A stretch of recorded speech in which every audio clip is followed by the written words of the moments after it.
कृष्णा। राधे राधे। कार्तिक मास महात्म्य कथा अध्याय 5।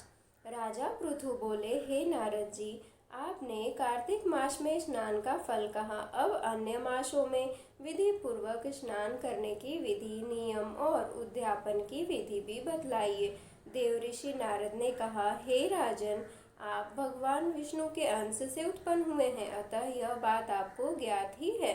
फिर भी आपको यथाचित विधान बतलाता हूँ। अश्विन माह में शुक्ल पक्ष की एकादशी से कार्तिक के व्रत करने चाहिए। ब्रह्म मुहूर्त में उठकर जल का पात्र लेकर गांव से बाहर पूर्व अथवा उत्तर दिशा में जाना चाहिए। उसके बाद जो मनुष्य मुख शुद्धि नहीं करता, उसे किसी भी मंत्र का फल प्राप्त नहीं होता है। अतः दांत और जीभ को पूर्ण रूप से शुद्ध करना चाहिए और निम्नलिखित मंत्र का उच्चारण करते हुए दातुन तोड़नी चाहिए। हे वनस्पते, आप मुझे आयु, कीर्ति, तेज, प्रज्ञा, पशु संपत्ति, महाज्ञान, बुद्धि और विद्या प्रदान करो। इस प्रकार उच्चारण करके वृक्ष से 12 अंगुल की दातुन लें।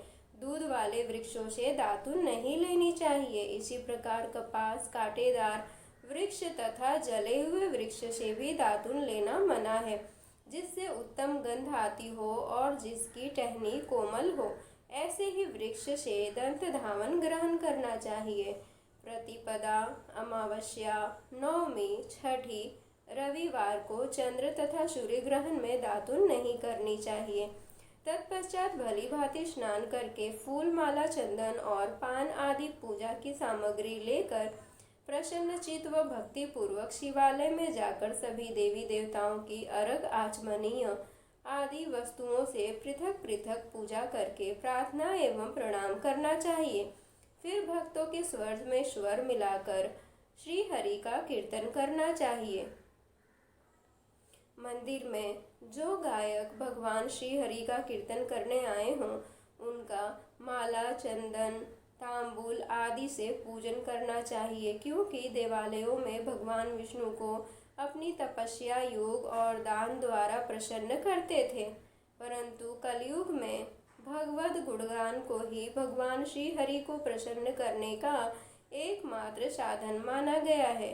नारद जी राजा पृथु से बोले, हे राजन, एक बार मैंने भगवान से पूछा कि हे प्रभु, आप सबसे अधिक कहाँ निवास करते हैं? इसका उत्तर देते हुए भगवान ने कहा, हे नारद, मैं वैकुंठ या योगियों के हृदय में ही निवास नहीं करता, अपितु जहाँ मेरे भक्त मेरा कीर्तन करते हैं, मैं वहाँ अवश्य निवास करता हूँ। जो मनुष्य चंदन, माला आदि से मेरे भक्तों का पूजन करते हैं, उनसे मेरी ऐसी प्रीति होती है जैसी कि मेरे पूजन से भी नहीं हो सकती। नारद जी ने फिर कहा, शिरीष, धतूरा, गिरजा, चमेली, केसर, कंदार और कटहल के फूलों व चावलों से भगवान विष्णु की पूजा नहीं करनी चाहिए। अड़हल, कंद, गिरीश, जूही, मालती और केवड़ा के पुष्पों से भगवान शंकर की पूजा नहीं करनी चाहिए। जिन देवताओं की पूजा में जो फूल निर्दिष्ट हैं, उन्हें ही उनका पूजन करना चाहिए।